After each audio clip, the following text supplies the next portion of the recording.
G'day guys, I'm back at the Outer Circle, and in this episode we're going to be looking at the Death Guard in this part 3 of getting started in the Horus Heresy. So to start off with, Callus Typhon of the Death Guard. He's really good. Like, really good. So his warlord trait, he's going to improve the poison stat of allies that are nearby to him.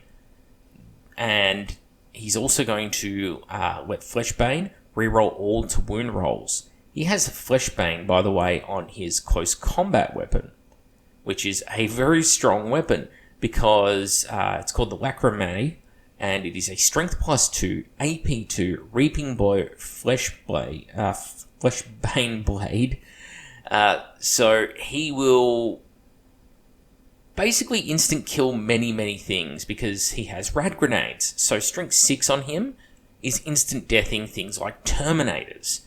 And, well, he's going to hit on 2s against most things, wound on 2s against most things. They're going to be making invul saves. Any failed saves is just instant death. That is hugely strong. He also has his own little weird psychic disciplines as well up his sleeve, which are pretty cool.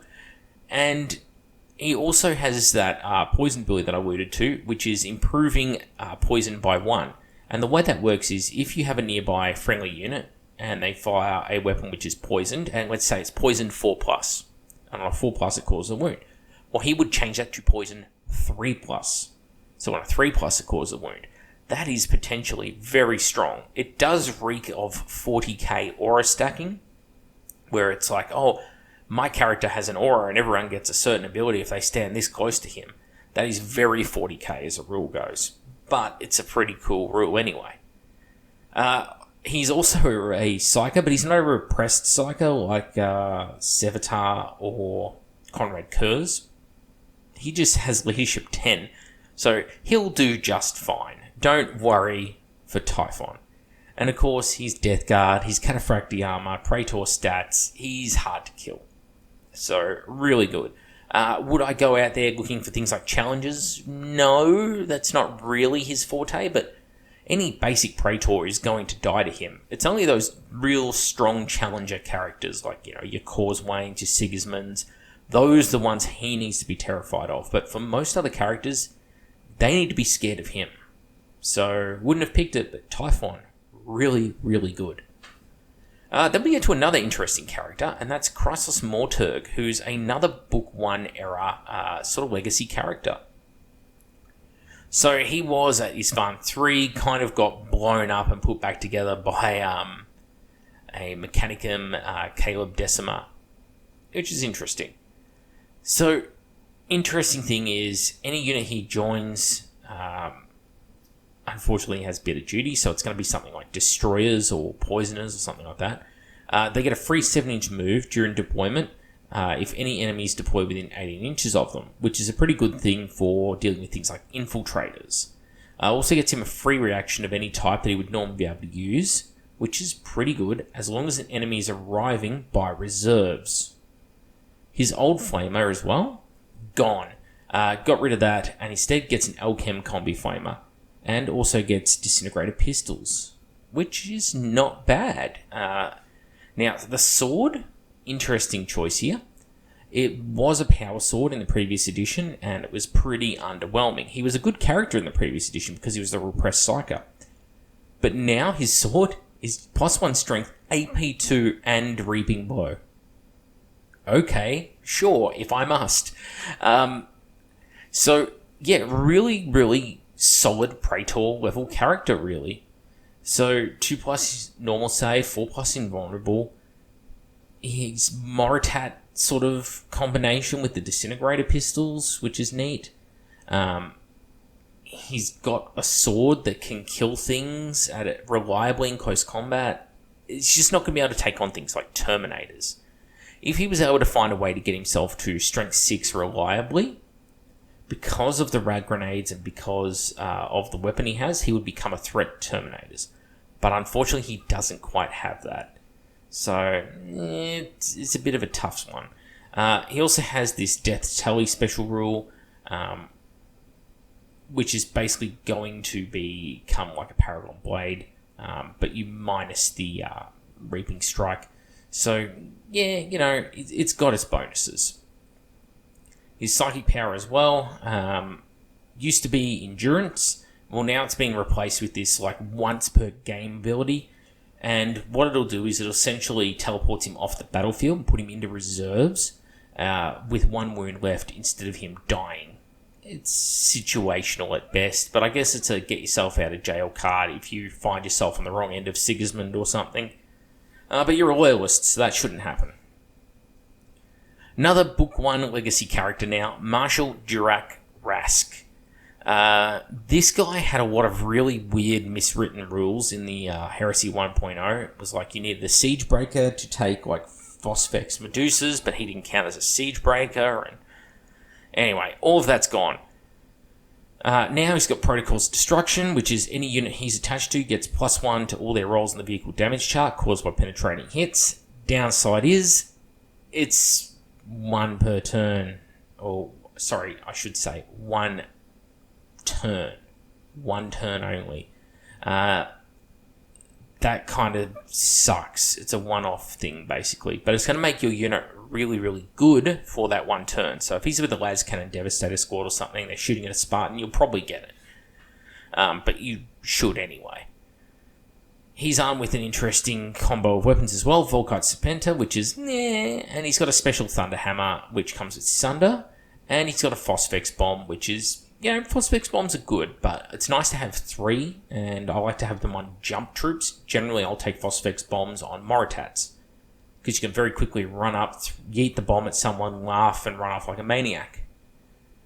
And, of course, yes, he is a Siege Breaker now, properly, and he will unlock things like Phosphex for quad launches and Aquators, but they kind of suck anyway this edition. I think the Aquator is the only AP2 template available, I'm going to say, but it's a small blast. And really, you can take a regular Siege Breaker, give him a Thunder Hammer, and he's probably going to be more useful than Rask in most situations.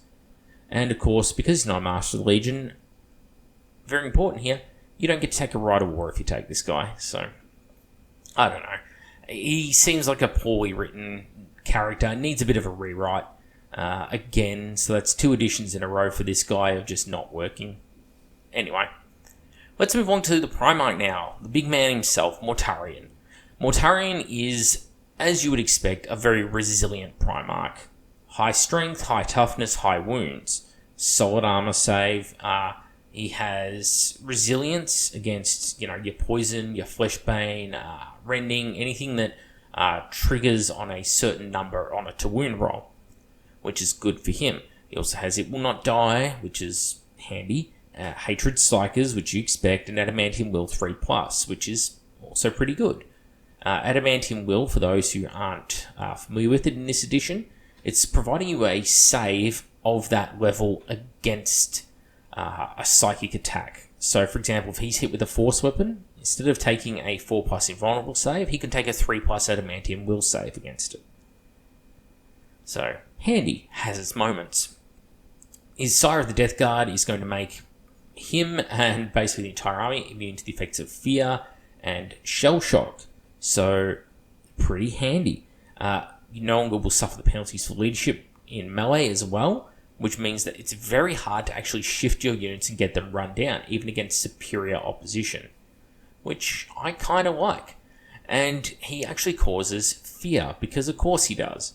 And, funny enough, another holdover from Heresy 1 is his Shadow of the Reaper rule, which is, it's kind of like a move. It's a 10-inch move, and you start in your normal position, you move up to 10 inches from there, and you just got to stay 3 inches away from enemy unit when you finish the move. It's really bizarre that a guy in Cataphractii armor moves so fast when, you're watching Angron running across the battlefield, just getting capped in the face. But, yeah, they decided that that was a good rule worth keeping, and it should still be a long-distance jump. I personally think it should be quite a short distance, and just using it to, pop up on the other side of a squad, not jumping across the battlefield, but here we are. So, there's that. In close combat, obviously, he has his Scythe, and the Scythe is not bad. It's pretty strong. Strength is only +1, but remember, he is strength 7 base. So, strength 8. Strength 8, good. AP2, it's power side. It's going to have Sunder, it's got Reaping Blow 2, and it causes instant death. So it's probably better in most situations than Vulcan's Hammer, Dawnbreaker, because that causes instant death, but it doesn't have any of the other fun shenanigans, really. So, yeah. Also, don't forget, because he is Death Guard, he's going to have things like, Phosphex bombs or rad grenades or any of that sort of thing. It's handy. It's definitely handy. So, Mortarion gets a firm thumbs up, especially down to the fact that he can move fast. That Shadow of the Reaper, don't underestimate Primarchs that move fast, because they can get into your army and be killing things in turn 2.